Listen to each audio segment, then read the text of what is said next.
Does it go on one? I'm recording now, you dingus. And we're doing it live. Anyway, Take two. welcome back to the Table Trash Podcast. We took a month off because of scheduling, but we're glad to be back with episode 3. Today, I'm your host, Ryan, and as always, I'm joined by CombatMagi. And today on the panel, we have Merc. Hello. And sharing a mic is Ree and Nate. That was Nate. This is Ree. We finally have Ree here after 2 failed attempts.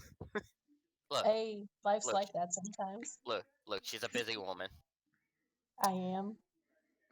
But this is Busy the internet. Those don't exist, yeah? Mm-hmm. Let's see. Today we got a pretty good one for you. Today, starting off after this intro, we'll be talking about Rules-lite systems for a bit, and then we have some news, some things that happened last month we want to talk about, and some things that are happening this month. Then we'll be talking about GM and player etiquette, basically. The unwritten rules most people seem to agree on, and then after that we'll be done for today. But so who wants to start on Rules-lite systems? I mean, we have been playing me, Merc, and Combat have been playing Roll for Shoes for a while now. Yeah, at least a couple of weeks at this point. I was about to say, less than a month, but we have, 3 different games that are running it, so... Mm-hmm. What is Rolls for Shoes about, basically? You want to go ahead, Merc? You're the one who found it for us first. Ahem. Well, in Roll for Shoes, it's a very simple system. You start with 1d6 and a skill called Do Anything. Anytime you roll a 6, you get a new skill 1 dice higher than the skill you rolled for it, based on what you were doing. If you fail a skill check, you get an XP. XP can be used to make a roll essentially act as a 6, but doesn't change what you actually rolled. Yeah. So for leveling purposes only. And that's everything. Yep. Well, there are some extra rules about weaknesses and stuff we haven't gotten into yet. Is there like a setting or anything, or is that dependent on who's mastering the game? Yeah, that's all up to you.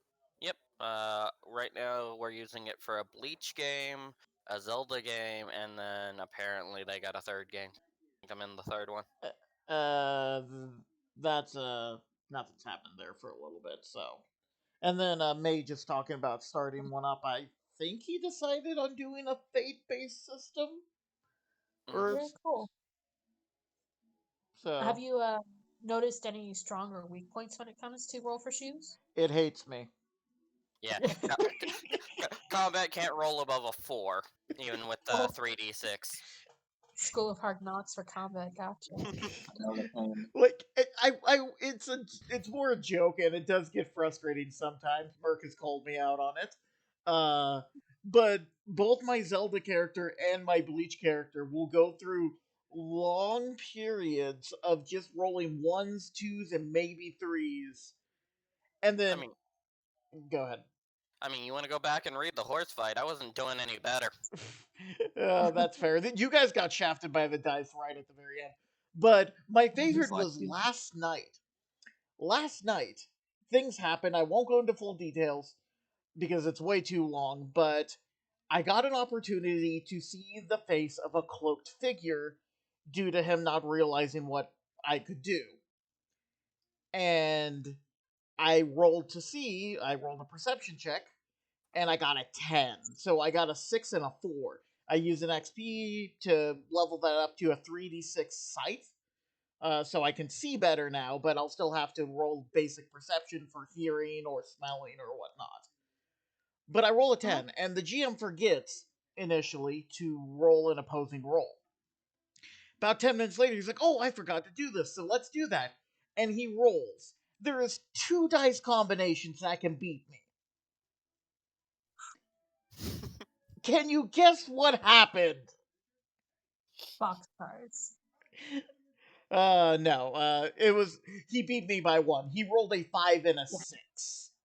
Dang. Yeah. Yeah. I I don't know. I'm interested. It's interesting to have like that dynamic DC thing that Roll for Shoes does, but sometimes it does get frustrating. I think it was only a 3d6, but there was something where it's like, oh, I roll a 3d6, and I rolled a total of a 6. Meanwhile, Oof. here's this other guy who's like, I'm rolling 2d6. I got an 11. It do be like that sometimes. Mm-hmm.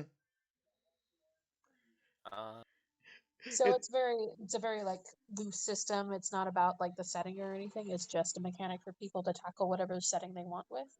mhm. yes. Cool. Uh, as one of our other friends has put it, though, it's not good for every single setting. It's more of a power increasing sort of setting. So certain settings, the one he definitely talks about the most is JoJo. Yo, their Oh, powers are flatline. They are as strong as they're going to be. It's more about how you use them rather than increasing your power. gotcha. uh, to give people in the podcast, so Nate and Ree that aren't in the game already, a an idea of the kind of overall tone of the Bleach game.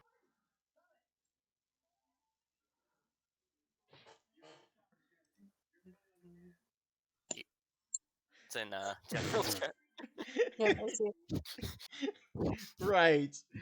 This Bleach game is play by post, so there was a point where it's like, oh, we need to send a message to 2 of the other people. And Ren was temporarily unavailable, so we're like, okay, to move this forward, my character does it. But he Uh, died in like World War II, so he understands technology, but he's not great with it. Unlike Ren's oh, character, who's part of R&D. And so yeah, I send a text message, and then Ren comes back, sends text message, and that's what it says. I like that. Who puts out Roll for Shoes?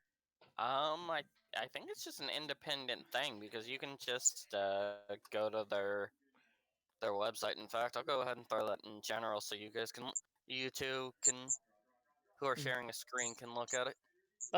Merc, what was the story again? How it got its name? Ah, hold on. I think they wrote it somewhere Oh, like in on the the website. There, you two go. because I remember Thank the you. basics of it, but I'm bad at retelling stuff. Okay.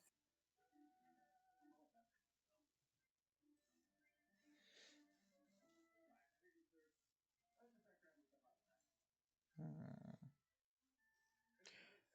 Well, while he's Yeah. looking, oh, did you find it? Okay. I found it here. Okay. So, I had asked the players if they were doing anything to prepare for the dungeon before leaving town. One of them said he's checking to see if he has his heirloom shield with him.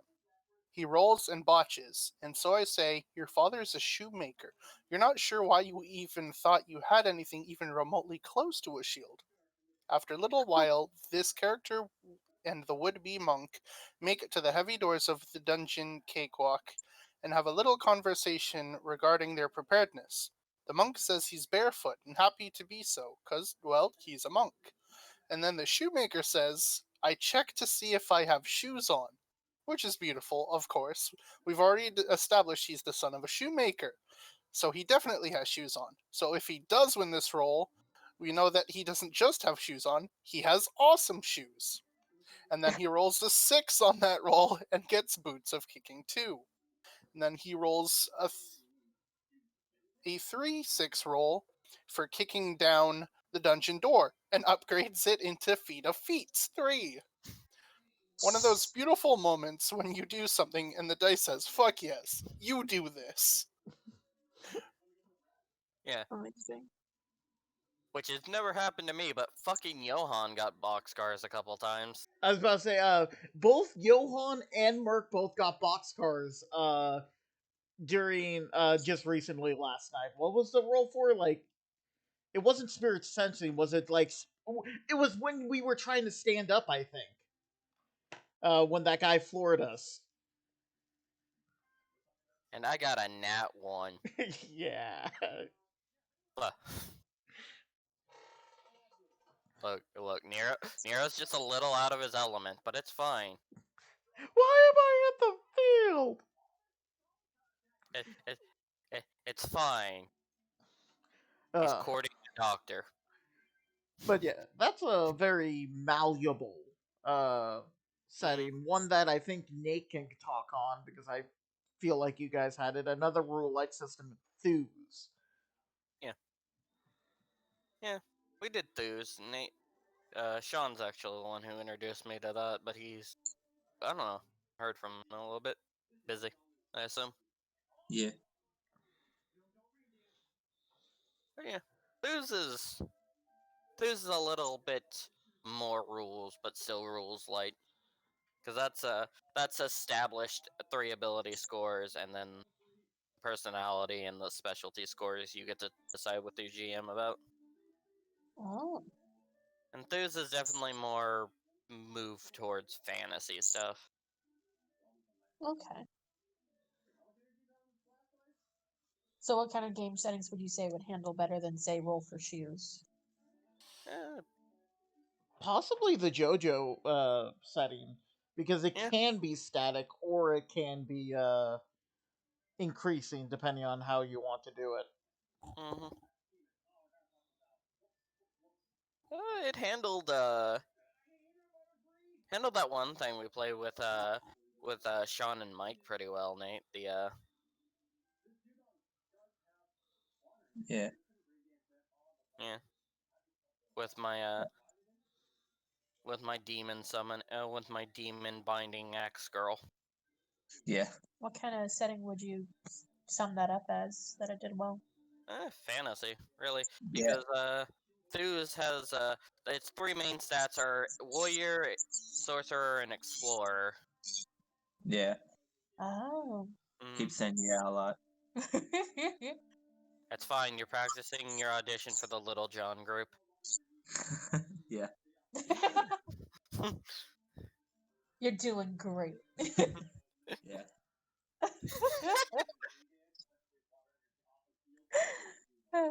And then you run Victorious very rules light, Ree. Yeah. It's I would say it's about on par rules wise with AD&D typically, but the way I run it is it's pretty rules light because it's based off of something called a siege engine, which was first proposed in the Castles and Crusades game that Trollord Games put out with Gary Gygax initially. And with the siege engine, basically you have whether you're proficient in something or not determines your baseline difficulty, and then you modify that based on like hit die basically as for difficulty, and then it's just okay. You build up your character. Your character's good at these things. You'll have basic progression, and then you roll to succeed at whatever you want to do. So like the system doesn't like have feats or anything like that. It's you want to do a feat like task, depending on the game master or magistrate as it would be called in the Victoria setting. Yeah, it's up to them. Like okay, yeah, I'll let you do that, and it'll be like a challenge level X, and then that'll determine like how difficult it is for you based on whether you're proficient in doing actions like that or not. It's a really fun way to tackle like superheroes when you don't want to have to uh, delve down the route of like mutants and masterminds, which detail every little thing. It allows you to like create theme kits that allow you to modify things certain ways and much more like broad strokes that are about you like collaborating with the game master more than not as far as what you think your power sets can do and what they can't do. Yeah, fair enough. I I guess I like shoes because you get the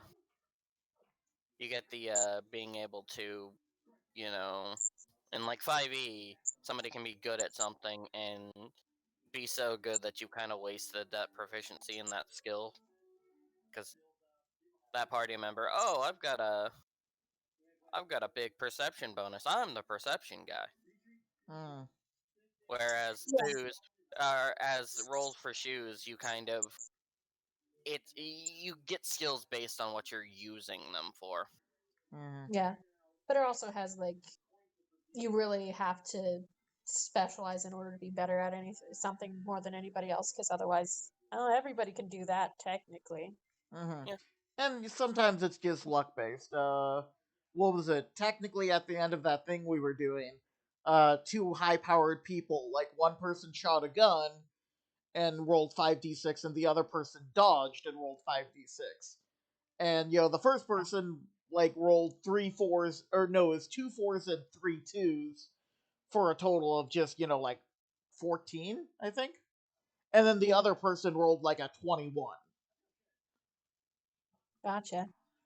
I think that's one thing I like about going like slightly not as rules light as roll for shoes is while that does basically become a roll off.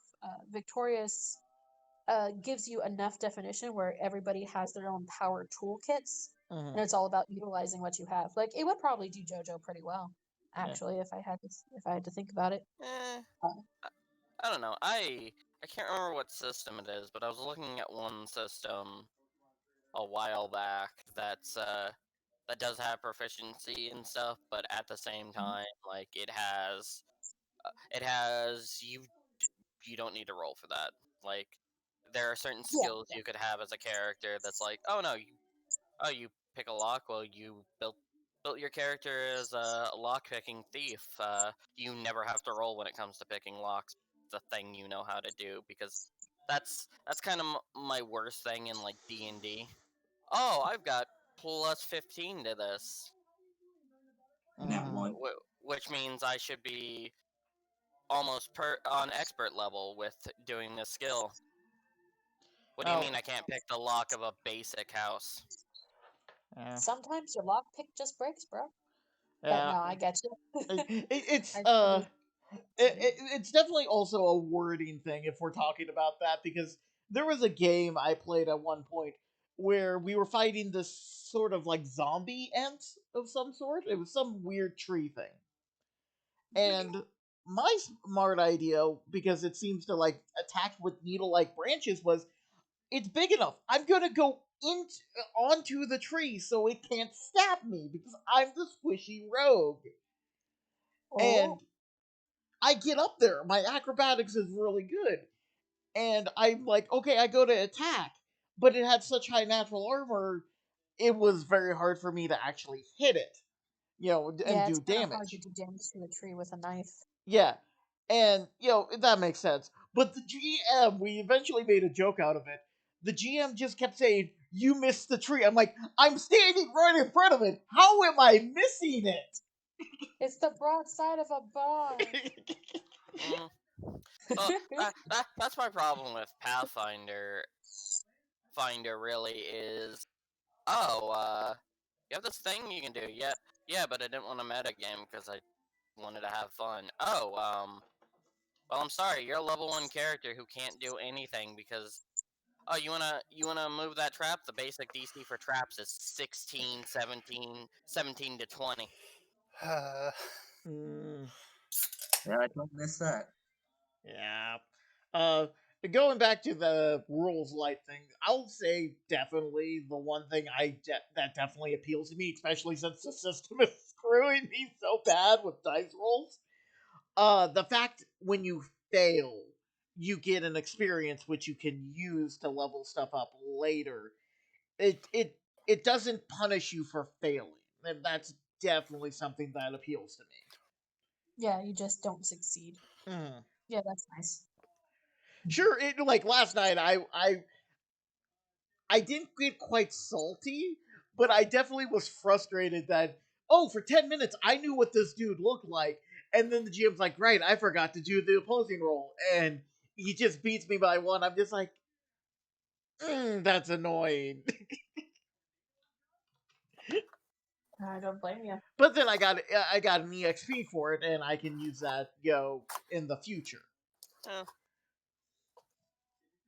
Yeah, it's just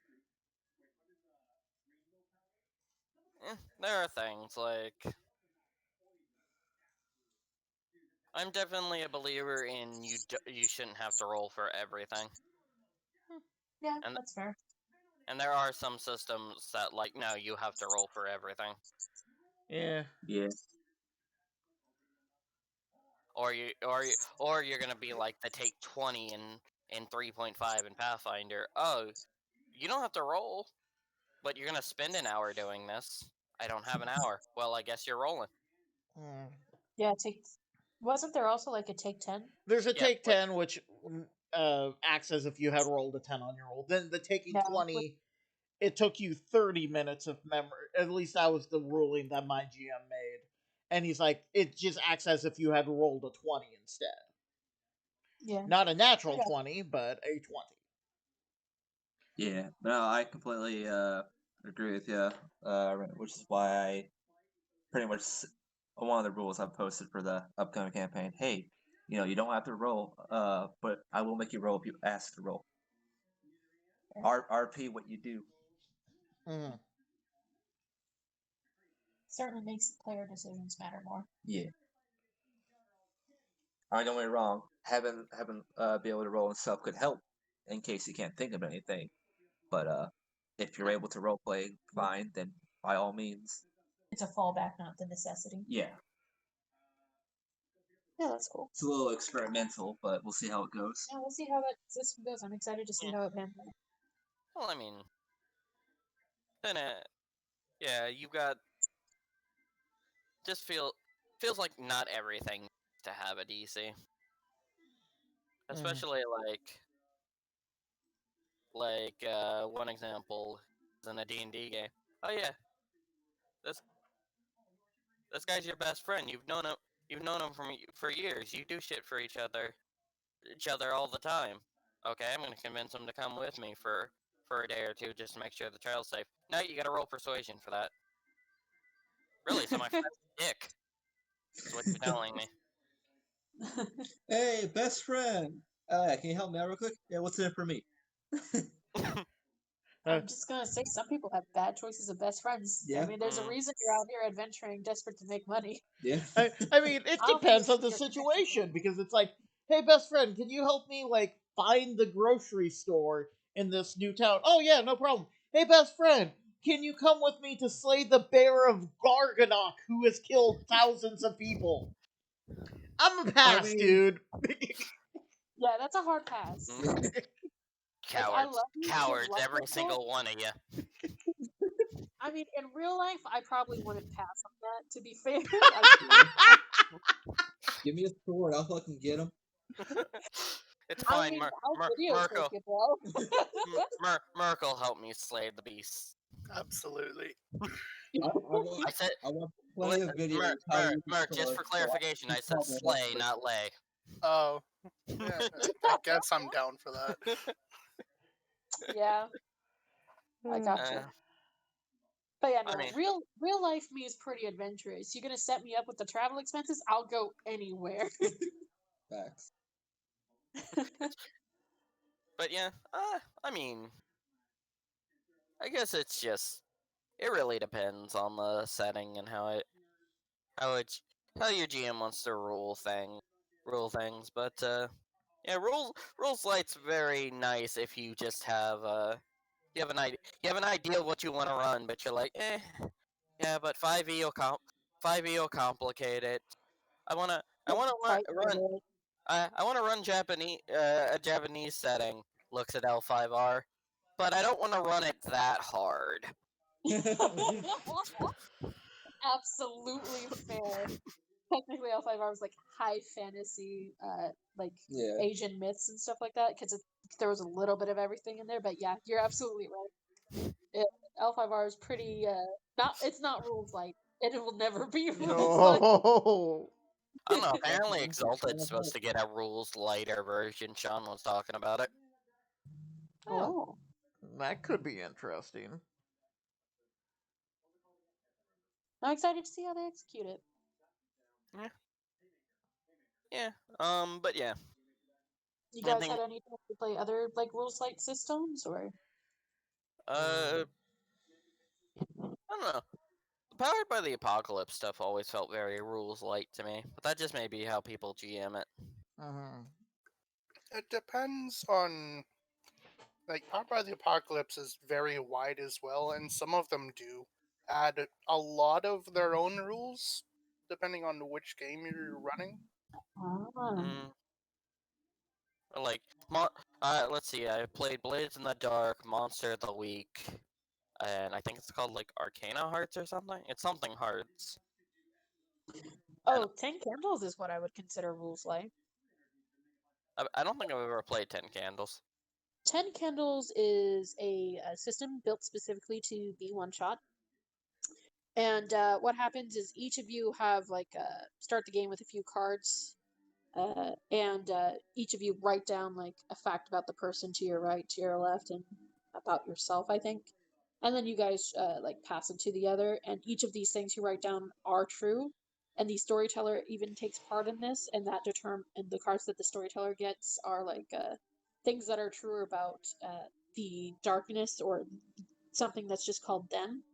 Because 10 Candles is the world is ending, the lights have gone out, there there are survivors, you start with nothing except what you have in your pockets normally, and you have 10 candles in the center of the table, ideally, and then you have a pool of d6 starting from 10, and as the more candles go out, which happen whenever you fail a roll, the less dice you get, and the more dice they get, the enemy, aka the creatures that, or whatever power it is that's taking over the world, that's destroying your world, they get more dice. And it's all about it's all about telling the stories of potentially the last humans.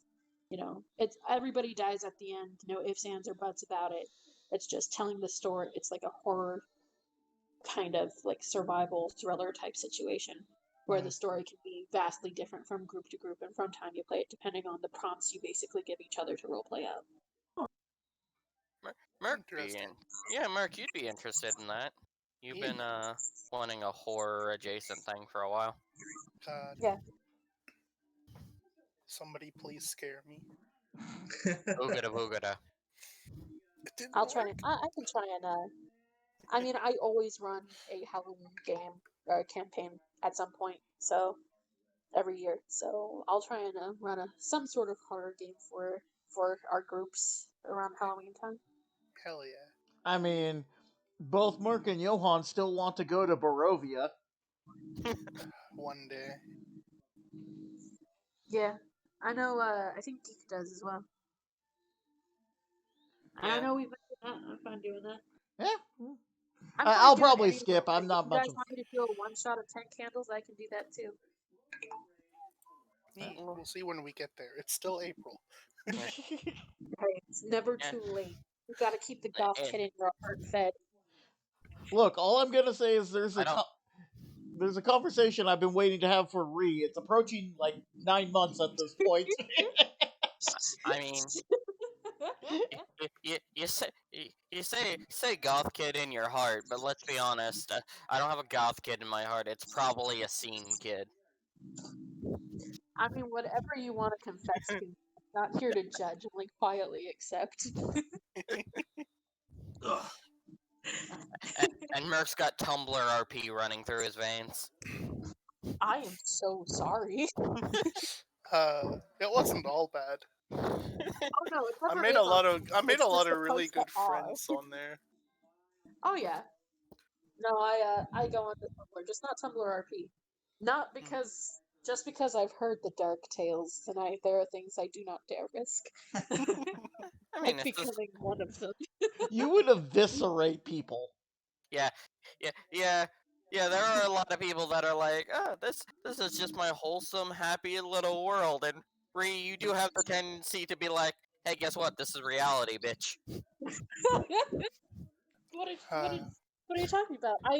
I make you fall in love first. I take part in the whole sunshine and to lure you in. I am I'll let them daydream for a while. I need to figure out what about their fantasies to keep them happy.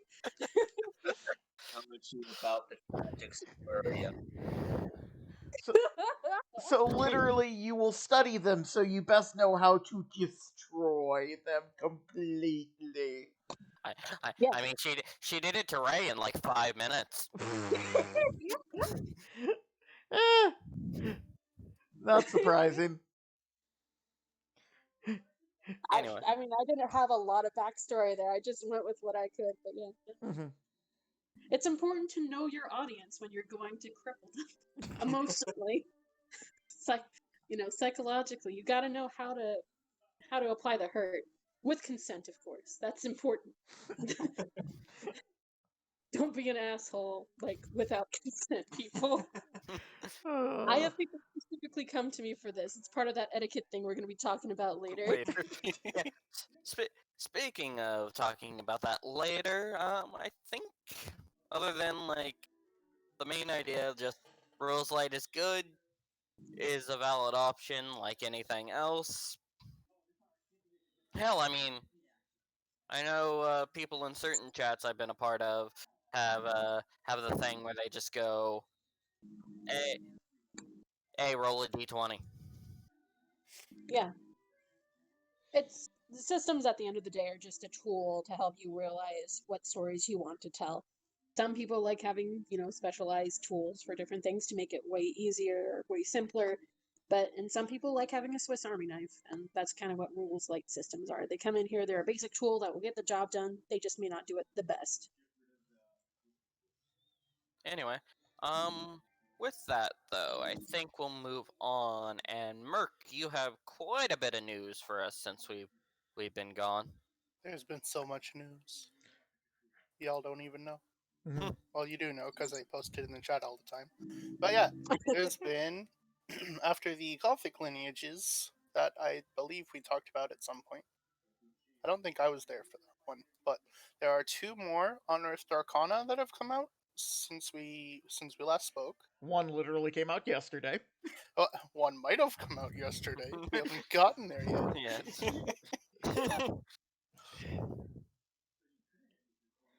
But yeah, there is more Feywild things and Draconic options. Honestly, like we were talking yesterday, the Dragonborn, they just needed that buff to their breath weapon. It being overclassed by so many other races at this point. Yeah. I'm excited to tackle the Feywild stuff, but I'm a sucker for that stuff anyway. Yeah. Well, if we didn't have Viera already in the Moon Beholder game, they're adding those rabbit Fey creatures. Yeah. It wasn't one of the things literally just titled Feywild Hobgoblin, though? Yeah, Yeah, it that one. added 4 quote unquote races. I don't know what they're calling them. Yeah, the Feywild Hobgoblin definitely got my attention because I like hobgoblins. Yeah, I'm there's the interested in Hobgoblin of the Feywild, Fairies, Owl Folk, and Rabbit Folk. I'm excited for those. Yeah. I'm most Yeah. excited for fairies because it'll be interesting to see how they define them if we're talking specifically like the tiny fae, or if they're going to, if they're talking like just fae in general. It'll. Oh, They go ahead. are another small-sized race. I don't know. I mentioned that to my first GM. He's like, "Oh, sweet! I can remake that fairy assassin that I nearly killed your first character with." I'm like, "Yeah, that'd be fun." Yeah. Yeah. There's a. Oh, go ahead. Sorry, Merc. Just some of the most notable things about fairies are, they're small, they can fly, and they can squeeze through any space as narrow as 1 inch wide. Oh yeah, they're freaking. A lot of people are saying they're going to be a very powerful race. So we got ourselves a small Aarakocra. Got it. A small Aarakocra that can fit Yeah. through everything. Yeah, that I'm does excited for that. Can't become. wait to play a rogue. Yeah, Can't wait for it to be banned by every GM. yeah.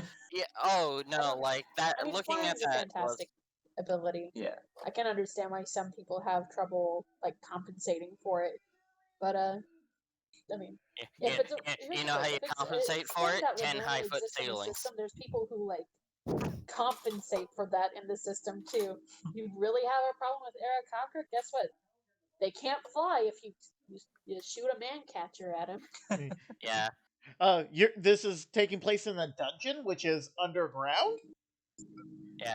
Or no, what I'm gonna see what's gonna be sad is no, I can see nobody like even though they're good playing the bunny race because people are just gonna go, "Oh, look, furries."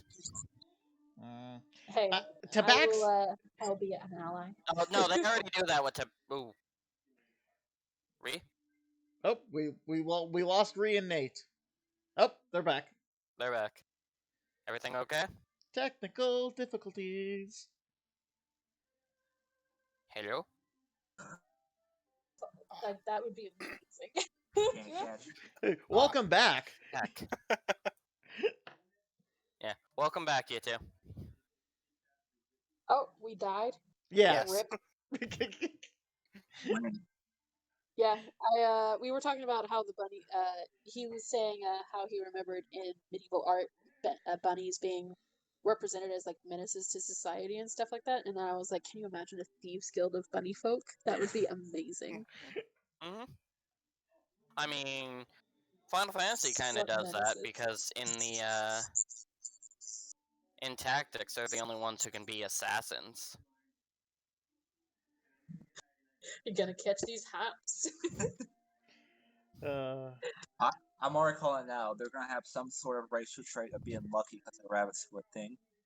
Oh, that would be fun. Merc, do you have it Possibly pulled fun. up? Of course. Because I know they got something really good we were looking at.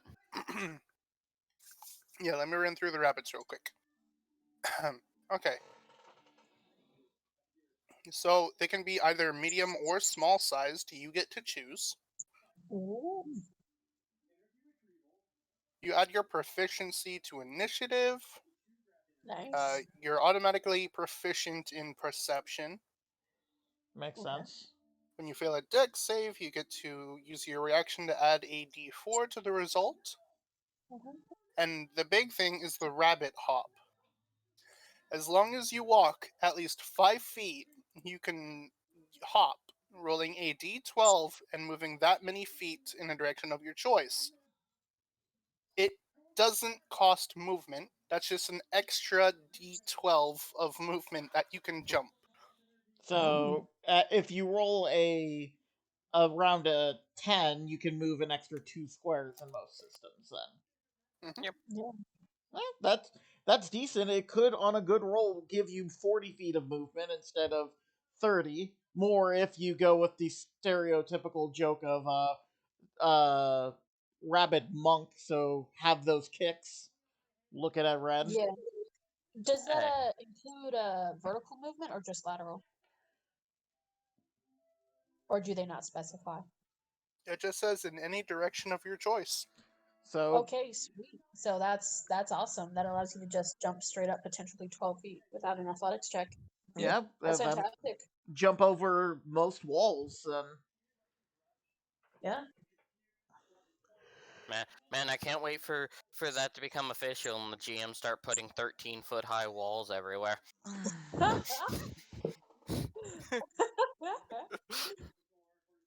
No, it's gonna be 12 feet 1 inch high walls everywhere. Oof. We know you rabbit folk are in this area. We've had to compensate our walls to deal with you. That would be an interesting cultural thing because the Feywild folk aren't particularly common on the mortal plane. So it would be like people that do have to deal with Feywild raids and stuff like that. You notice the walls are a bit higher, and there's like half-inch gaps between the bars instead of the normal few inches and stuff like that. They're just locked up tight. Got storm shutters Yeah. everywhere. Yeah, like it would be interesting. My thing always is that ability. My thing always is you see quote unquote I've been doing this for 40 years GMs. I realize I don't think D&D is that old yet, but you know what I mean. It's pretty close. That It's are getting there. like that that are like oh yeah that was added and then I immediately compensated for it in all my settings. That race doesn't exist in all your settings though, or even parts of your settings that have it. Like Yeah. Well, as a game master, yeah, you're absolutely entitled to compensate for everything. But I always think it's more fun to just let. I mean, there's a reason Fae especially, are such menaces, and it's because our world is not meant for them. They're supposed to be able to get between the gaps in the way normal society functions and way things are built. If you're not if you're not willing to deal with it, let your players know. Talk about that again, that etiquette thing. But like, don't nerf an entire species just because you don't want to deal with the problem. It's their job. They're players. It's their job to be a problem. So yeah, we've had discussions about that before, but yeah. let's see. But no, I am excited. Moving on to the other one, I am excited that kobolds are finally good. I mean, we've used that Yep. homebrew for so long. It's like, yeah, this is a good alternative to the actual homebrew. The biggest thing, and I was saying this in chat last night, is they finally made a kobold where their entire racial identity isn't you are small and in a large group. Mm-hmm. These kobolds are proud draconic people. I like that. It's what they deserve.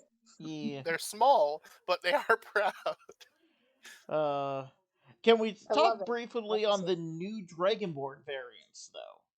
No. Yeah, yeah. I like that we're now getting. It's not just what is Chromatic it? and metallic. Metallic. Yeah, now Yep. we're getting gemstone dragons, which are gonna be cool. Ooh, yeah, that's fantastic. And they cover the other types of damage that the other dragons don't normally do. So radiant, necrotic, psychic, thundering, And and force. yeah, force. Yeah, yeah.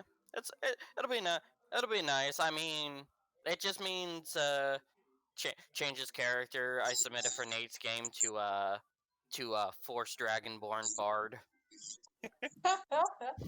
Got to take that full caster slot.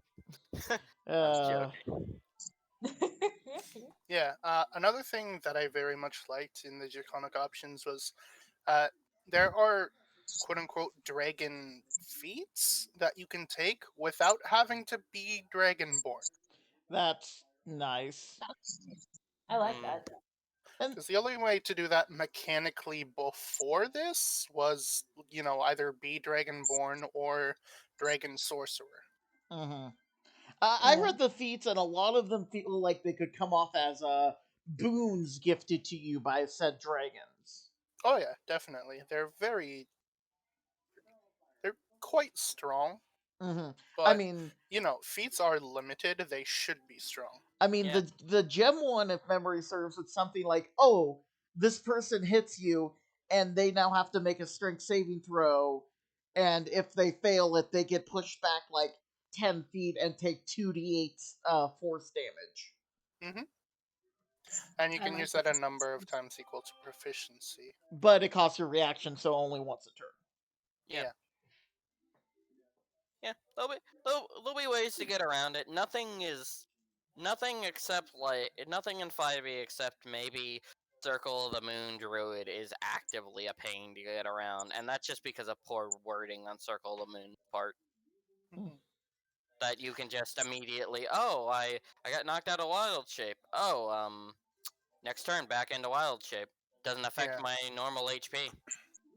Mhm. My favorite of the new feats is definitely the Gift of the Metallic Dragon, because it just gives you Cure Wounds as a spell. And you can add it to your spell list if you are Yeah, a spellcaster. So it's kind of like that Mark of the healing halfling I was looking at. Mhm. So you can be a wizard with healing spells. Yeah, the other part of that is you can manifest protective wings Mm-hmm. that you can use to shield yourself or allies from attacks, adding See, a D4 to their AC. since I and like. that's oh sorry, go ahead.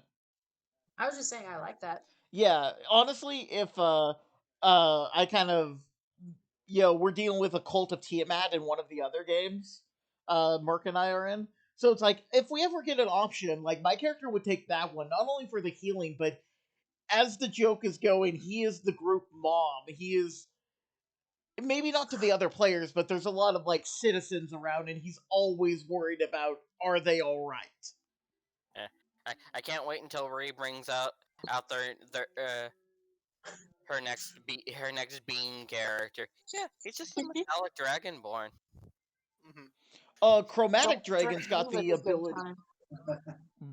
I'll Uh, be over here protecting the party, making them just want this character around all the time, and I'm just gonna be just the most extra, constantly seeking death. Not actively, but just why would I want to put any of you in danger? Like I'm not. I'll save your characters' lives, but I'll make your players stress. uh, I feel like red dragonborns are gonna get a giant increase for a lot of things though, because the chromatic dragonborn got a buff where I think it's like at third level they can just activate something to make them immune to their damage type for the next 10 minutes. Yeah, Oh, Yep. yeah, but like I was saying, there's already been a counter since like the second wave of feats introduced into the thing where okay, you're supposed to be immune to my type of damage. No, you're resistant now. Well, Uh, that means technically, in theory, depending on how the GM rules it, you could walk not through the magma, but you could walk through a volcano without taking any fire damage because you're immune to fire. You can well, cross a lot of hazards that you know. well, then you get in with the volcano thing. It's not just the fire that would be a problem. Extreme heat is still a thing, and remember, burning alive is different from being overheated. Mhm. well, And I was just gonna say suffocation rules would absolutely exist in a volcano, Mhm. both in and out of the magma. It's a big deal. So it's invisible, but that is a big threat around volcanic things. But now we're talking about like optional rules Mm. yeah, Yeah. situation. Yeah, heavy realism. yeah. Yeah. I mean, it would make you a good firefighter, I guess. I'm just gonna pop this and walk right into this burning building to rescue people. Yeah, you can make a killing. Hey, that's a new PC idea. Go for Yeah. it. Yeah. Yeah. It'll be nice. It's gonna be nice to use these, but we're gonna have to, not us on our group, but I have the feeling, like, because every time Unearth Arcana happens, people do that. They'll hear somebody they watch yeah, this is really overpowered, Yeah, and which like fucking knee jerk ban it. Mm. yeah, and we've looked through some of the new spells that they added in the Yeah, bring Draconic up that Weapons spell, 2. Merc. Yeah, uh, there are some that are quite powerful I'm for their caster level, at least. Fourth level I, evocation. I'm a big fan of powerful spells. What can I Okay, say? let me get the exact one that we are talking about. I, Yeah. I mean, that's just when you introduce my favorite kind of wizard, the Spite Wizard. What are all your other spell slots? Counterspell. Okay, here we go. Yes. Rolifim's Psychic Lance. This is a 4th level enchantment spell. I love it. It's a range of 120 feet. Uh, only verbal components, so you just have to yell. And you unleash a shimmering lance of psychic power from your forehead at a creature that you see within range. Alternatively, you can utter the creature's name. If the named target is within range, it gets no benefits from cover or invisibility as the lance homes in on it. If the named target isn't within range, the lance dissipates and the spell slot is not expended. Target has to succeed on an intelligence save or take 10d6 psychic damage and be incapacitated until the start of your next turn. Oh, that's not bad for a 4th level spell slot. Yeah, It's that's it's stronger than Fireball by 2 dice. And Well, you, not if you But upcast Fireball. yeah, but And I Fireball's a think the 3rd big level thing spell. It there is affects that more than. it's It an also int affects more than one save. target. yeah, it's an int save which are rare, and it incapacitates you. Yeah. Oh, Yeah. also, you could literally just walk up and be like, Tommy Lee Jones. Well, he's not in 120 feet of me, so the lance dissipates, and I still have that spell slot. I Yeah, mean, that's yeah, nice. yeah. To be fair though, a lot of GMs, unless they're being a dick, will be like, yeah, the spell's requirements aren't met. I'm not gonna make you expend your spell slot. Yeah. Yeah. I'm just saying it's not like, yeah, it can be a real pain if you're doing like a boss fight, but in a group fight, it's way less effective than Fireball. It's literally one target, and then that one target's like incapacitated for a round. Sure, but you definitely target the most dangerous one. Yeah, Well, that's yeah. usually the That spellcaster who has an that's something you're intelligence save throwing at the between 2. charisma that's casters. true. Yeah, Mm-hmm. Yeah. Again, I think I found a new spell for Sargus. I know what every Fae I ever play is gonna have in their spell repertoire. Absolutely. Um, Name, I like mean, I having expect name magic. Chrysos to Oh get it as yeah. soon as Ren allows him to. well, yeah. Some other notable spells are we now have summon draconic spirits, Cool. and there's a draconic transformation spell. well, I both like of it. those are nice, but I just put here because every time summon X comes up, Mhm. if you can with a summoning spell, please be like let your GM know either let your GM know hey, I'm gonna get a summoning spell just so you know, so we can have the thing pulled up, or better yet, if there's just one thing you want to summon, talk to your GM and be like, yeah, 90% of the time I'm gonna be summoning this. Can I just get a sheet so I can throw its stats Yeah, in on the roll 20? and for specifically the summon insert thing spirit spells, they all have very costly components that you need to get. Mm-hmm. Like I think Yeah. I think maybe 300 gold is the minimum for the summon spirit spells, Oof. Mm-hmm. and it's not like 300 gold of a common item you can pick up anywhere. They Oh. are very specific things. Like the one for Draconic Spirit is an art object from a dragon's hoard that's worth at least 500 gold. Good Like, luck. like Good how luck. I like how they're Good luck. trying to make it a pain for players who play conjurers as I'm much as sorry, they do that's not a the magic have to deal spell. with That's it. literally you just throwing money on the floor and being like, here, dragon, here, dragon. But yeah, I do like that. I like how if somebody wants to take this spell, you can kind of like throw in a side quest for them to get their items to use it. Mm-hmm. Yeah, is it Yeah. consumed in the casting since you have it It's looked not up? consumed, no. Okay, so Okay, that's it. yeah, because That that's the thing that would have made that spell actually worthless. Oh, the item is consumed in the casting. You mean I need to go break into a dragon's hoard every time? Yeah. You start hoarding dragon's hoards. Now Summoning. The all seeds we on the need is other that foot. draconic warlock. become the trend. I mean, it uses the word magic dragon like stuff multiple times during that Unearthed Arcana. So I don't Yeah. think there's really any thing. Yeah. Like I said, spells are easy because spells can be easy if you're really that worried about something. Counterspell, even the pre-gen spellcaster NPCs have counterspell. Like it, As it, they should. yeah, even they give you a reason oh that sounds like not a good time. Counterspell. Counterspell is one of the best spells, but I've also seen it hardly utilized at all in Well, campaign.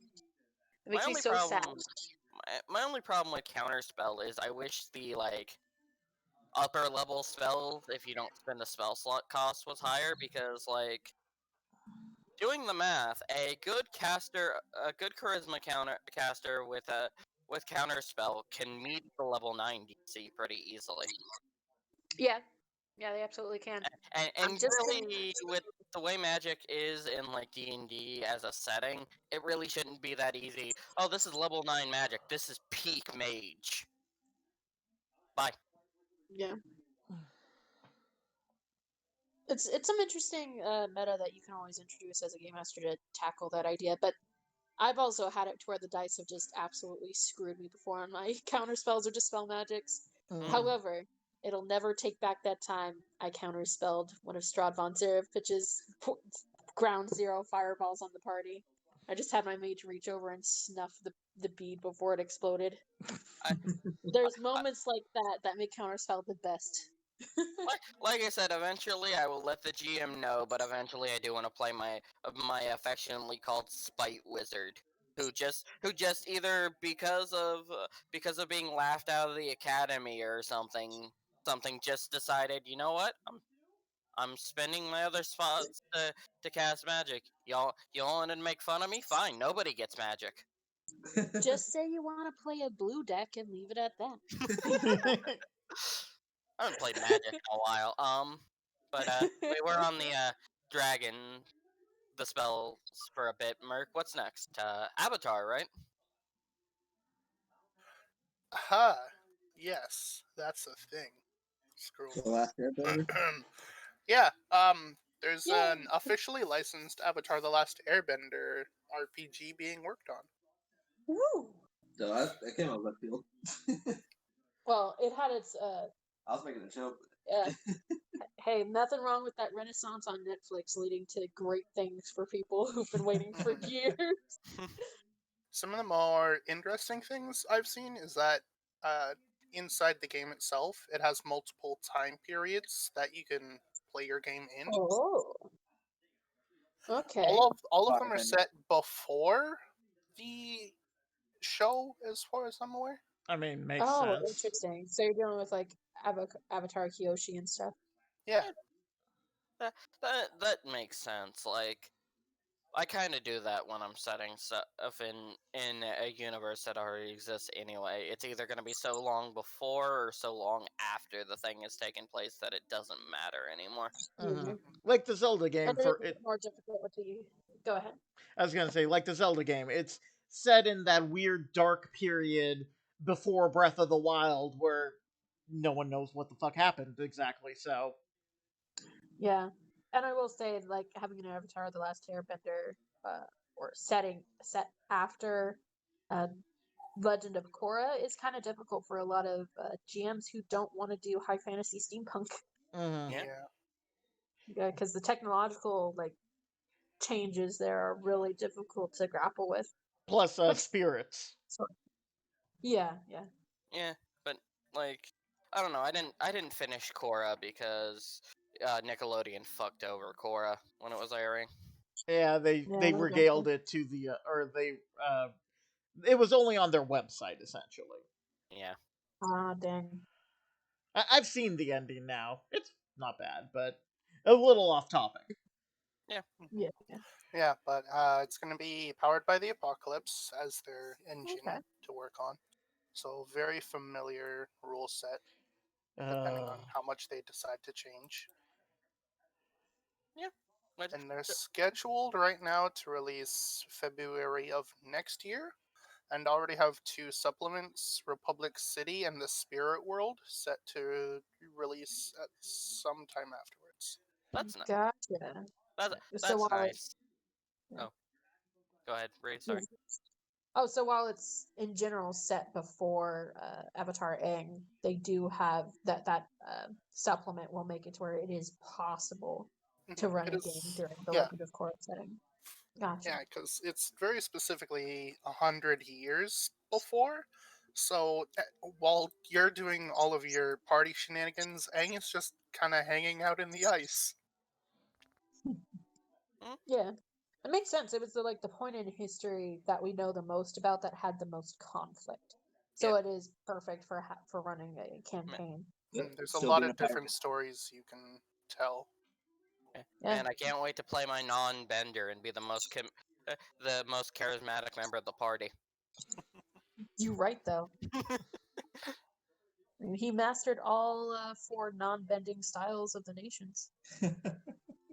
He was the avatar of the normies. Yeah. I mean, to be fair, I think I can't remember. I follow a couple cartoon podcasts, and I remember one of them being like, yeah, they couldn't give him bending because then it would be Sokka and his friend the Avatar.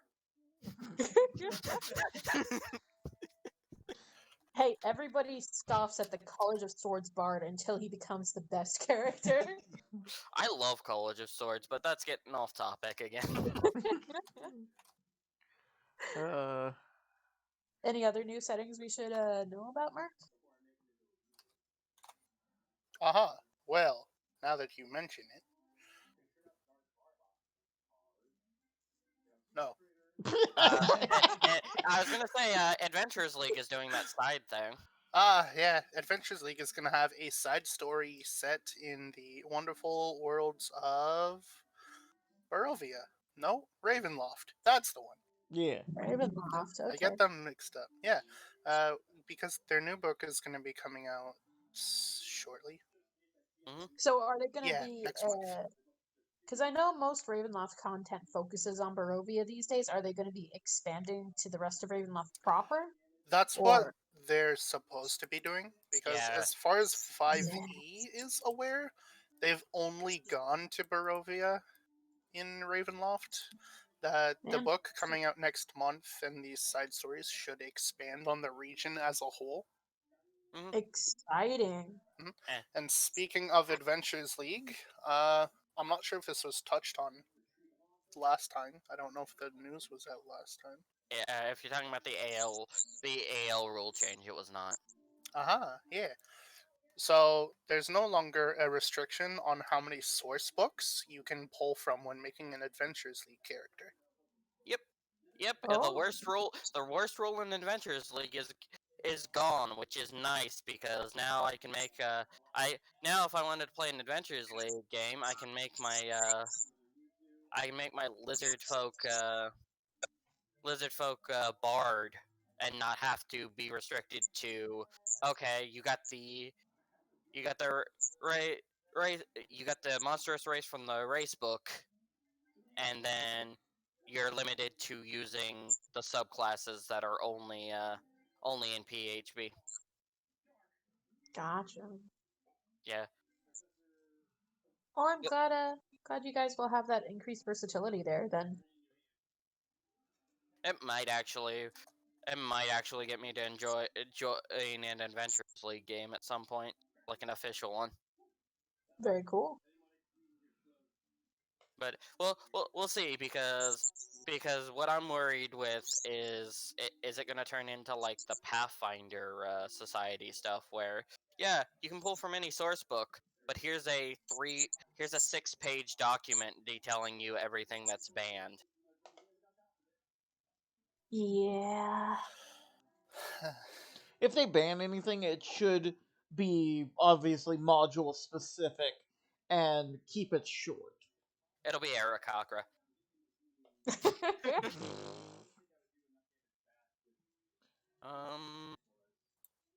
Did it was a little back, but since we did miss last month, did you guys see that Kickstarter I posted? It's already been funded, but the one about the dice.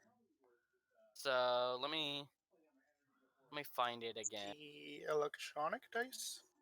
Yeah, the electronic dice.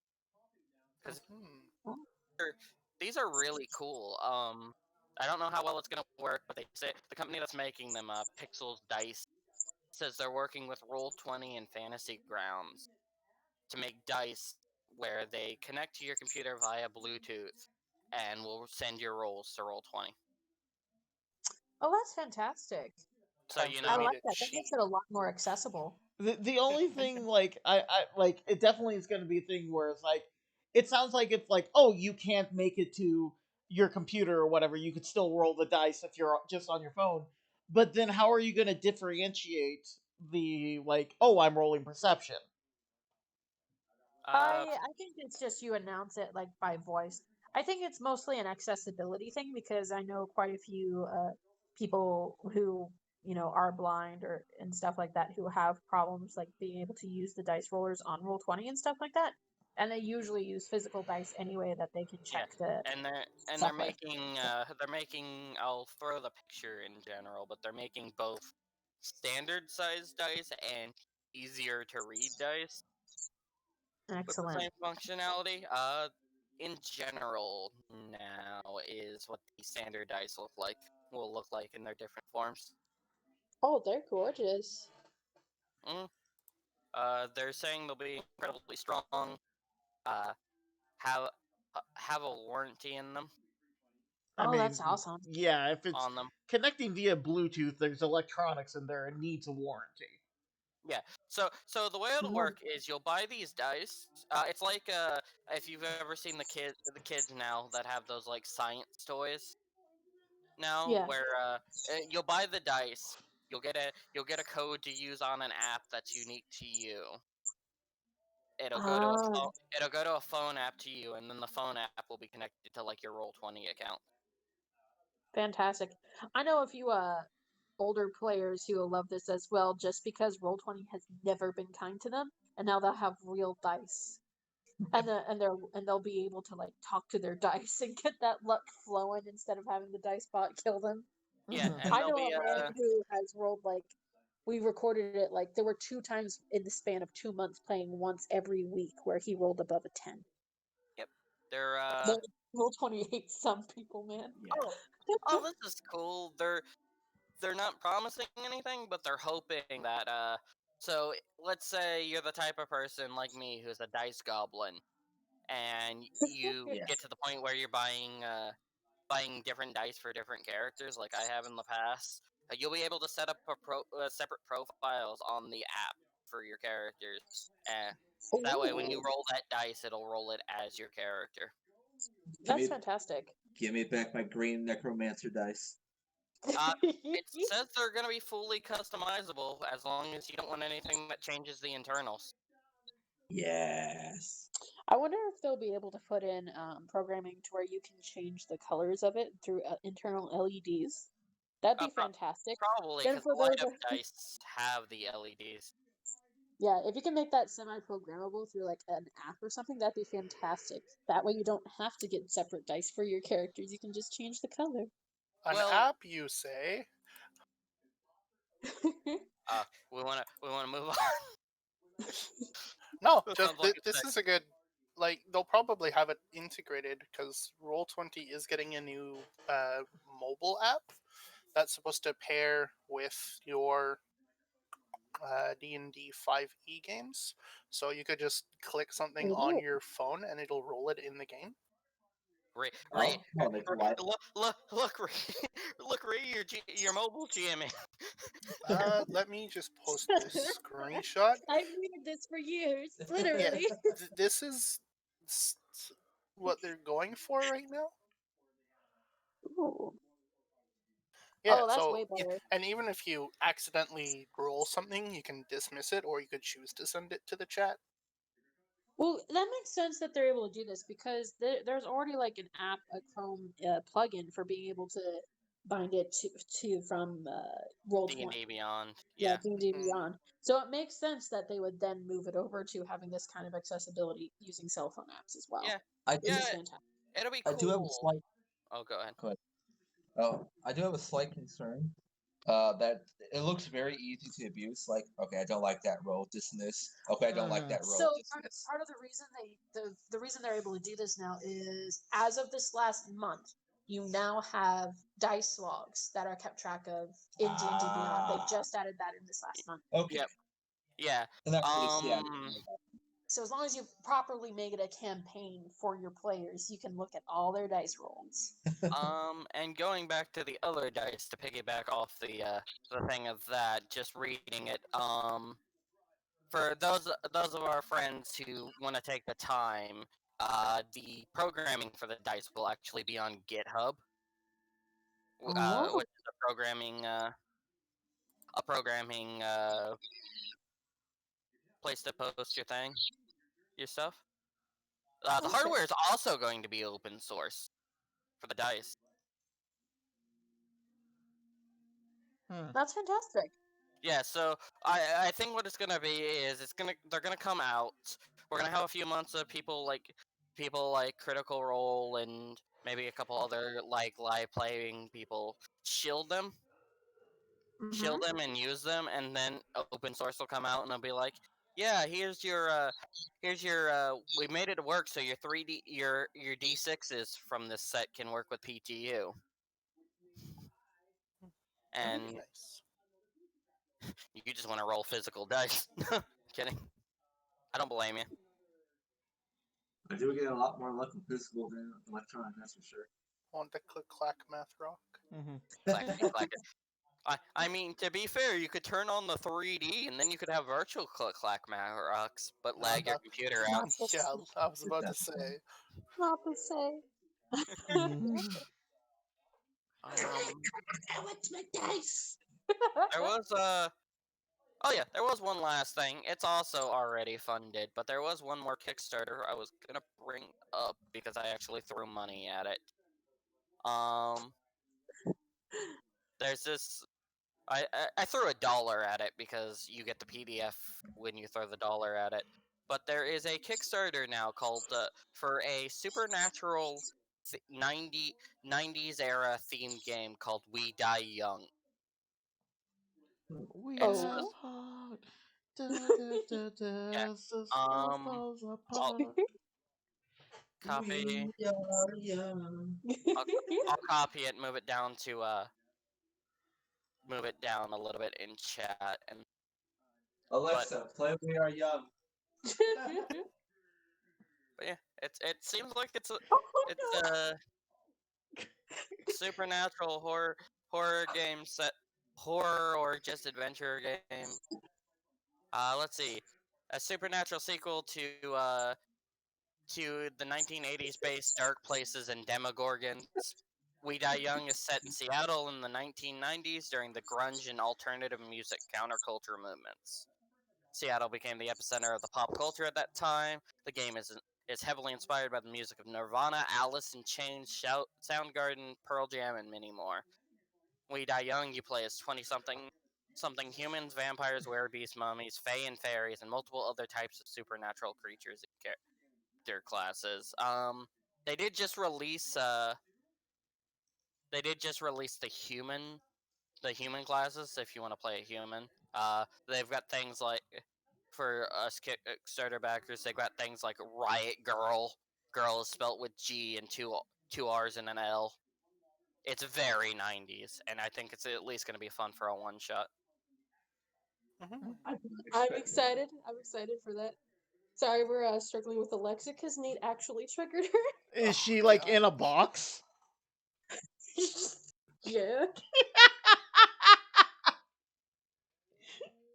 But yeah, Okay, it's quiet enough, I suppose. We put it on volume 3. here, here's what the here's what the book cover is going to look like. Describe it for the people of the podcast. Uh,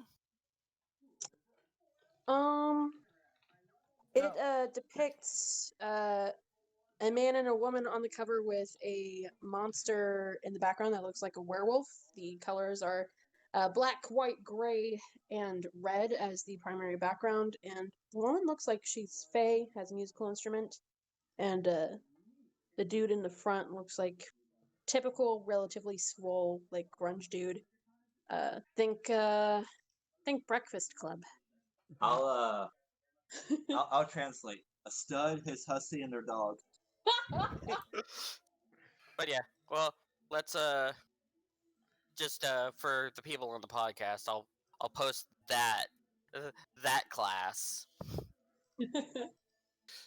Trimmer Christ. I love that. Okay then. I feel like Crow would play one of these. He does look. The guy does kind of look like Crow. but no. Yeah, we are approaching that mark. So let's move. If that's fine with you, Mark, we'll move on to the main topic Yeah. today. Then, Nate, since you were excited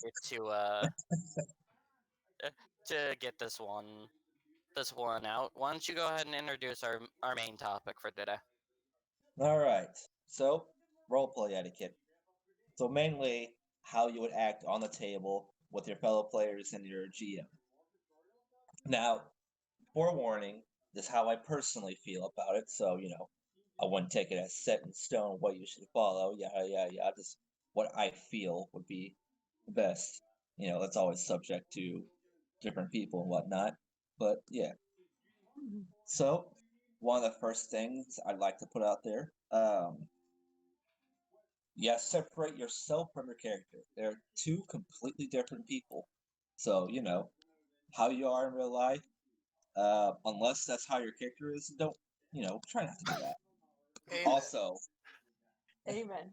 Also, Amen. on that note, don't be belittling another player's character. Perhaps there's a reason they're playing it, a certain way that they are. All stories have build up. So, Yeah. Obviously, there's a difference here between doing it in character for character reasons and being a player belittling another player's character. yeah. Like, RP be wise, careful.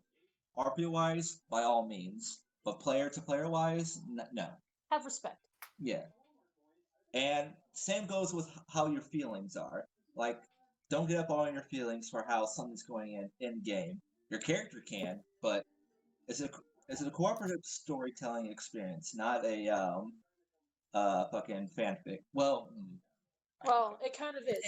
It's important. It's more like a create a distinction between like what you're gonna get offended over and take personally, like what happens at the table. So long as everybody there is also being respectful and stuff like that, stays at the table. Like, don't take things that are happening at the table in game personally and into your real life. Yeah. That part's not necessarily that's not necessarily the healthiest thing to do. And there's things you can talk about with your fellow players and your game master in order to like make sure that this doesn't become a problem for you, because you guys are cooperatively storytelling and people have been through tough things in their life too. So it's important to discuss with your players and your game master, whichever role you find yourself in, what you're okay to talk about first of all, and two, like, don't take it too personally if something awful happens in the game. If you can help it, and if it becomes a problem for you, just make sure like you discuss it with the people around you. I would say that's probably like the hardest, like one of the hardest things to do, but also like the most important thing for etiquette is be open to communication, whether you're a game master or a player, and don't shut down is probably the most important. Like that's the one of the hardest like hard-line pieces of advice that I think are applicable for every table is be open to communication and don't shut each other down. And one of the another thing is just because someone acts a certain way does not mean how they would feel the same way in IRL. For example, Ryan, my one evil character, Skullface. I would not condone the shit he done IRL. What? What? Yeah. What? We don't condone? No. Yeah, that was a big thing for slightly different, but when Undertale first came out and people were doing the genocide route, there were a lot of people getting hate if they even mentioned the fact that they were going to do that route. Yeah. Yeah. Well, Of that's course, just. this is important. Like, bring it up. If you think you're going to be playing that type of character, bring it up with your fellow players, bring it up with your GM.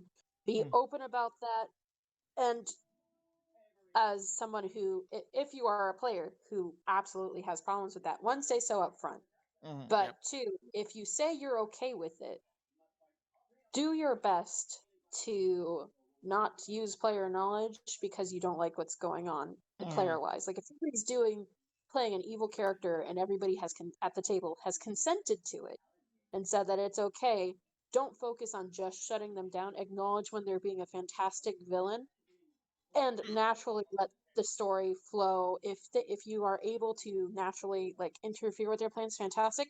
But I have seen many tables where like other players have said they're okay with something and then basically do everything they can just to like destroy the person who manages to play an evil character's day. Yeah. Yeah. Sometimes it works, sometimes it doesn't, but it's ultimately you're there to cooperatively tell a story, and it takes all different types. Mhm. You're there kind of against the game master. You're not there against your other players And until the story makes it necessary. yeah, I would like to actually bring up something I kind of talked about. We dealt with a warlock in one of our games. Merc and I did.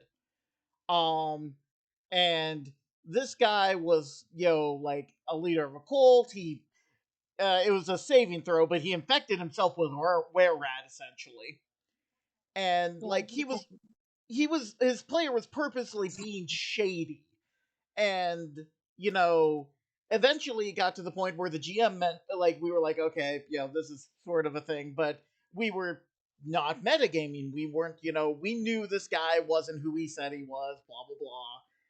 And but the GM eventually said, "Oh yeah, these people are like getting wary of the cult that this person has." And I'm like, "Oh, they're aware of this, which means we're okay, so we can actually start investigating him for all this like shady stuff." And later on, I ended up talking to him, the player, because as you guys said, it's a cooperative. We're supposed to be working together, and he wasn't, I guess, upfront, especially that he would be kind of against the party, which I don't enjoy. But that's a difference of opinion. I prefer it when we all work together. He prefers it when there's actual friction in the party. Oh, there's also a difference between party friction and fuck you guys. Mm-hmm. Which I Yeah. don't think he was trying to do that, but he But was. It's also tricky to do, to be honest. Mm-hmm. Yeah, they're like be open to exploring that kind of roleplay if it's what appeals to you. Like if you want to seek out party tension as part of the story, fantastic. Not everybody's going to be good at it right away. Like it takes a lot of time to learn how to be like not so much the antagonist, but an antagonist in other people's story in a way that is nuanced and like influential to the story without it being just boorish or like Mm-hmm. confrontational to fellow players and stuff like that. And yeah, you're not going to get it right the first time, most likely. Just keep open your lines of communication with your fellow players and your game master. Be like, okay, what did I do right? What did I do wrong? And Mm-hmm. you don't have to be defensive about your decisions. It's okay, and oftentimes it's better to say, oh yeah, I could have done that. I could have handled that situation with a lot more tact and been a lot better about it. How would you guys like to see me do that sort of thing in the future? Not that Yeah. I will necessarily do it, but tell me how I can do it better. And you will usually take stuff on the chin a lot more easily with that kind of approach and that kind of line of communication. yeah, Yeah. but at the Hey, same time, because a lot of this has been going for other players. But if you're going to play an asshole, like in character, I hate to put it this way, but if you're gonna play an asshole, a lot of people are going to treat you like the assholes you are, so you don't get to be like, I've got a player in one game who is a racist, sexist piece of shit, and I treat him, my character treats them with the respect they deserve. You don't get to be then butthurt about that. Oh yeah, yeah. 100%. Like Mm-hmm. that kind of tension, be prepared that one that everybody's willing to be on that have that energy at the table for one, and two, like expect you're gonna to get your comeuppance just because you're a player doesn't mean you're protected. Hmm. So long as the attitude is kept between characters and not between players, that's fine. Honestly. Yeah, Mm-hmm. as long as everybody's good. Well, Uh, I'll put it this way. Normally, as a rule, I don't allow evil in PCs, and it's because very few people can play evil well. Mm-hmm. yeah, that's Like definitely true. like off the top of my head, Merc probably I haven't seen him play evil could do it pretty well, but Nate, and Nate, if you remember Samson, Yeah, like Yeah, play it well. my Yeah. ability to play evil well is probably because I've game mastered for so long too. Mm-hmm. But yeah, that's just the One thing biggest I would thing. encourage. If you're Go gonna, ahead. as was said, if you're doing it, communicate. The warlock only talked to the GM about this, and that was the GM's choice in a degree. But the rest of us, you know, at least in character, had a major issue with him doing all this stuff. And a few of us, like I do, kind of counter to one of Nate's point, I do get involved as my character. I really do enjoy the role play. I leave it at the table best I can, but Yeah. as I'm at that table, I'm definitely getting frustrated when it's like, oh hey guys, we need to capture this building, so we need to kill the people, and then we need to use this building for later. Let's set it on fire. No. Yeah. Well, Yeah. well Well, the I'm problem going. Go is. ahead. Oh, go ahead. Sorry, Ray. Oh, I was just gonna say, a lot of, especially people who haven't really played Evil much before, they tend to forget that people aren't just evil for no reason or just cuz. Like even the most chaotic like pop culture references we have for like the Joker and stuff like that as like just fuck it villains, they all have like deep-seated histories and long histories about why they do what they do. Like evil is nuanced and has motivations. It's not just, Lol, random. yeah, Yeah. it's not just lol random. Well, Like even if you as a player don't have a reason for why your character's being evil, your character would have a reason. So And play them like they're actually a person and not just an excuse to be a jerk. Yeah. another thing I think people sometimes struggle with is that just because somebody is evil doesn't mean everything they do has to be evil. mm-hmm. Yeah. Yeah. How I been running evil characters is sure I do evil things, but I always make sure I don't fuck over the party, sort of deal. That's a good Mm-hmm. hard line to have, especially Yeah. in a cooperative system. Like Yeah. Yeah, like that's sure a good the re- baseline rule. sure the rest of the party may not agree with what I do or how I do things, but I make sure it helps us in the end. Yeah. Mm-hmm. Sure. Well, yeah. Like the thing is like there are two types of. It seems I'm not.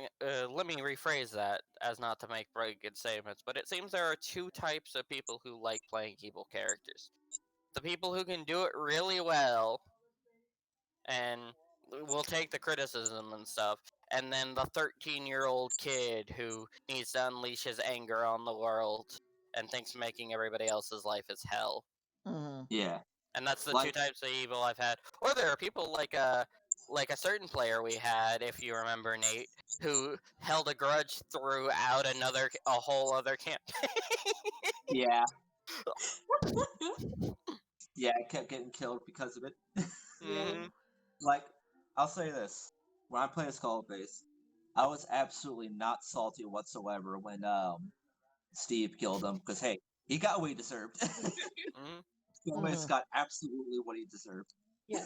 We've kind of been talking about this from like the player perspective, what you're going to do as a player, or what are some like things you can consider when you're a player who wants to approach playing an evil character. But there are a lot of considerations that the game master has to make as well, because again, you can only play an evil character if you as a game master or a game master you have has allowed it. And these are some, if you are a game master out there, here are some things that you really need to uh, kind of ponder upon and really like work out with your group. As again, communication, it's probably more important for you than it is even for the other players, because you're going to be the one that all of them interact with constantly. You're the one setting the baselines for the world that they're interacting with. So it's good to set down hard lines with your players. Ask them, hey, is this something you want to explore? Like, or want to have as an option? If so, what are everybody's hard lines as far as what can do you want discussed at the table? What don't you want discussed at the table? What are themes you need to stay away from? What are ones you're interested in being able to explore? Because you're going to have players at the table who are able to go a lot harder than others. And it's your job to find the middle ground between them when you're the moderator of the game, when you're the one responsible for helping conduct the story. Hmm. So, and that's a big part of etiquette as well. And you don't have to discuss it all as a group, because there are a lot of people, especially like ones who will have, for instance, like problems with harder topics where if it's in a group setting, they won't admit they have a problem with it. So it's also important to take time with each of your players individually and be like, hey, I'm not going to necessarily discuss this with the other players, but do you have problems with these kind of themes and stuff like that? And I will be the one to present the hard lines to the group and say that I'm the one who's not okay dealing Yeah. with this in a story, because there are a lot of people, especially if they've been through traumatic past and stuff like that, who will not feel comfortable bringing up what they're not comfortable with in a group. But if you take the time with them one on one and you've developed trust with your players, you will be able to advocate for them at the table in a Well, way that you have the power to as the game master. that Yeah, one of actually reminds me of something in a different game that Mark and I are in. It's a Pokemon based one. The Pokemon group has a class called a Taskmaster. It's essentially you abuse your Pokemon, give them injuries, and they get bonuses from it. Mm. Yeah, it's kind of a class. A lot of people don't really like it because of the negative connotations for obvious reasons. Well, in this group, there is one in the party, and they have they use ghost types. And the long story short is, very first session, we had a battle with the rivals, and then we went to the inn, stayed the night, and then this player said, I come downstairs and everyone can notice that my Pokemon has more injuries on it than when the battle ended yesterday, which means they essentially used a couple of their class features and injured their Pokemon. And my character had been abused in the past, bullied to a severe degree to, actual physical damage. And so from that point on, my character is scared of this player.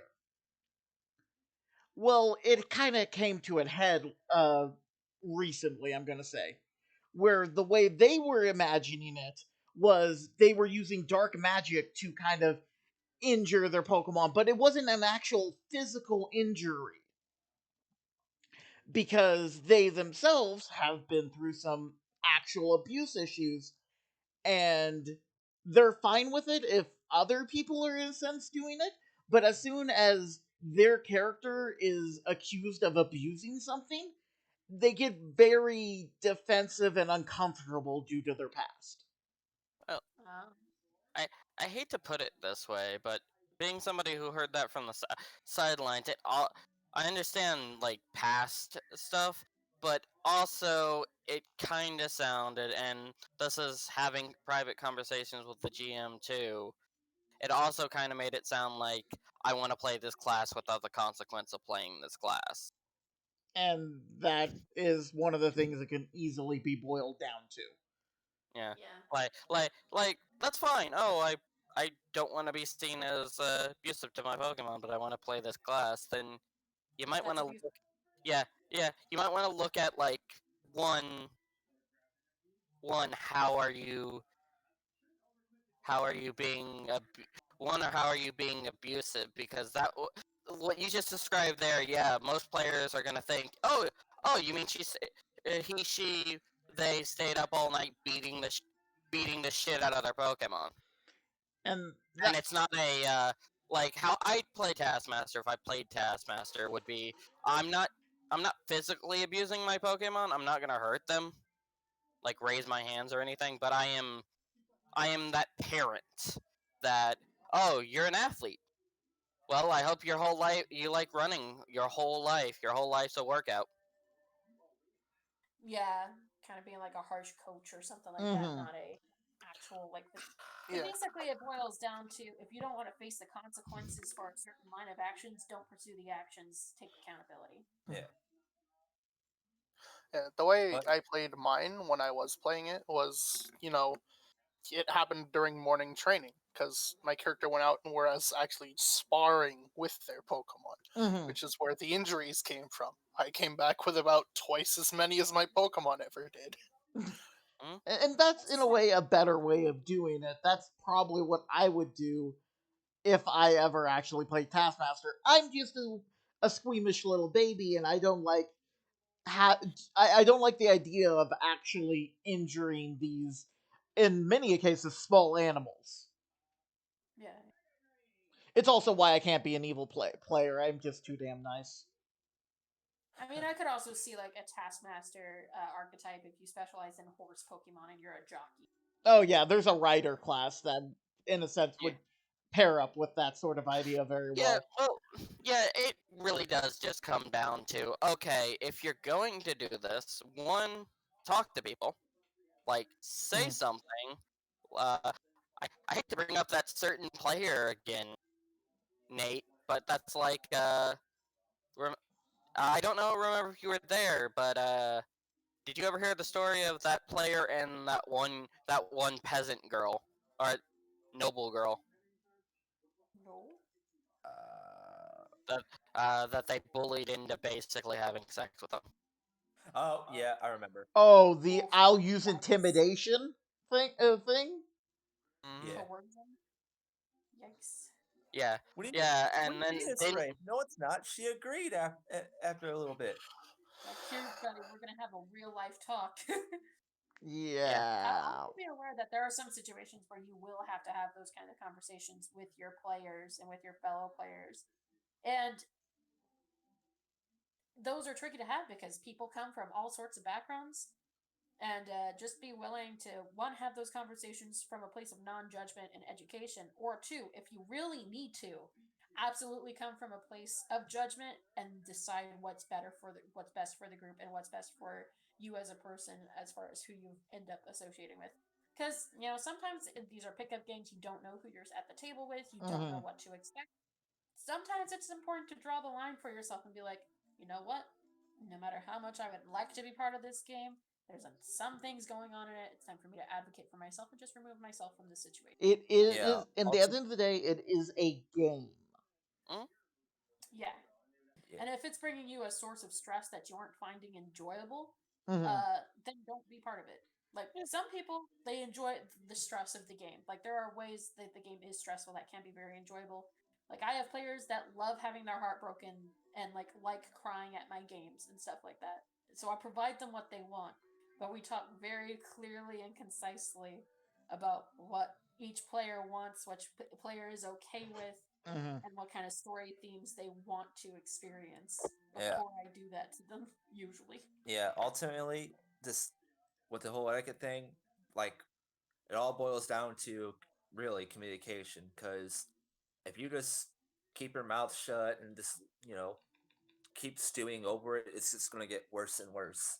Yeah. Do not be afraid to either talk to the group or single person, whichever you're more comfortable with. But in the end, do talk to someone Mhm. mm, because if you just bottle it all up, you're just gonna blow up one day out of Yeah. some slight and just leave the game or do something you regret, etc., etc. Yeah. Talk. Yeah. Advocate for yourself, advocate for your fellow players, for your game master. Do so respectfully and do so engage in the game and with your fellow Mm. players and game master well informed and with a respectable amount of consent. Yeah, because some people don't know if there's a problem if they're not told. yeah, yeah. Basically, basically, as a GM, you need to know when to put your foot down. As a as the player playing with somebody who's doing things you're uncomfortable with, it's scary, but you need to try to speak up. And as the player doing the controversial thing, you need to be like, okay, one is before you go do it, it'd be a nice idea to be like, hey, is everybody all right with this? So I don't hit you out of left field with this. Two, accept the consequences of your actions. Mhm. Yeah. Like, I hate to put it this way, and it does make me sound like a mean person as a GM, but at the end of the day, if you want a environment to play around with that you can do anything you want and not really have to deal with the consequences, GTA is sitting right there. It's on multiple platforms. Go play it. Absolutely. Yeah. Yep. Yes. But we are approaching the 1 hour 40 minute mark. But I believe people's phones are starting to die. Yes. Yeah, And my charger is packed. yeah, yeah. That's fine. Then yeah. Basically, we we may review. review this topic in the future in a bigger episode, but for now, I think this is a good place to put it. So we'll start with the outros then, since people's phones are dying, and then they can leave after that. Nate. Thank you. Yep. Ladies first. Yeah, it was a pleasure to be here. I hope to be able to take part in a few more of these. Thank you for having me on. Yeah. All right, Oh, go ahead. that's my outro. Just wanna throw us out here. Normalize playing evil characters. It can be done. It can be done.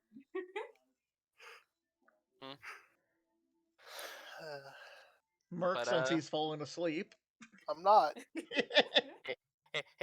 He's not. He's just thinking about right now when he's gonna get to play Tatsuo again, because he's currently in the hospital. My poor man. And it's all I've my enjoyed fault. being- I've enjoyed being kind of a dynamic duo with Merc. If at any point in the future, Merc, you want to play an evil dynamic duo, let me know, since we're trusted. We're part of the trusted few with See- evil characters. All right. Well, while I have you in the call, While I have you in the call, Krisos is about to take a hard right. I mean, we have to unveil our ultimate plans for the Feywild taking over the material plane. I mean, that's not necessarily evil. That's just fun. Yeah. God damn it. Look. Put off your plans of Feywild takeovers until after the moon's dealt with. It'll fuck all of you over. But the moon wiping out everyone will make it easier. He's not wrong. Unfortunately, you guys aren't demons. You don't get sent back to the Feywilds when you die. Actually, We know Titania and where all Oberon the do. escape we know where all the escape exits are, though. Yeah. But There's a reason I took banishment. But yeah. Back to signing off, I guess. Bye, I'm Merc. Follow Table Trash Pod on Twitter. Yep. Go ahead, Combat. I'm Combat. I'm really bad about uploading stuff on my YouTube channel. If any of you do that, I'm gonna kick your. And I'm a weenie baby. Like, I am definitely the one that does not want to have my heart broken at the table. Thank you very much, Ree. You're welcome. Man, I can't wait until your demon wife just dies. But I like to think I take some lumps. Ray was an asshole, and he got everything he deserved, especially when Ree took over that character. I was invited to be an NPC, and I was given a line. I was like, all right, I'm gonna play this full tilt. See how many of the barbs hit. But yeah, that's it for me. Yep. I'm Ren Nightwing. I host the my channel's kind of where we upload these things.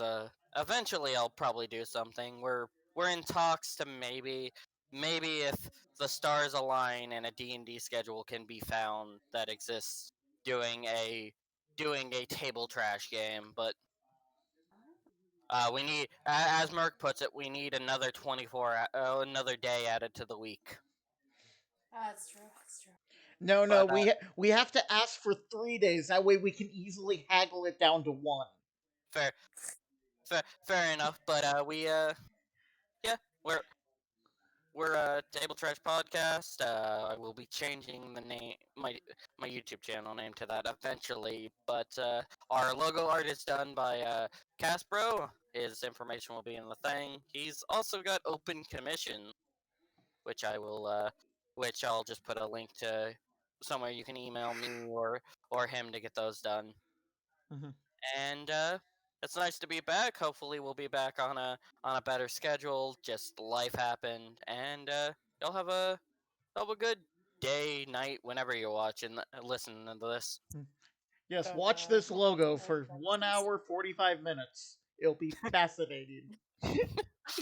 It might even change at one point. You'll have to watch and see. See, that's you say that. Now I'm gonna have to throw money at my fiance and be like, "Hey, I need a slightly varied table trash logo." Until next time, everyone. Bye. Bye. Just remember, Pepsi didn't kill himself. What? I'm stopping before he says anything else that's natified.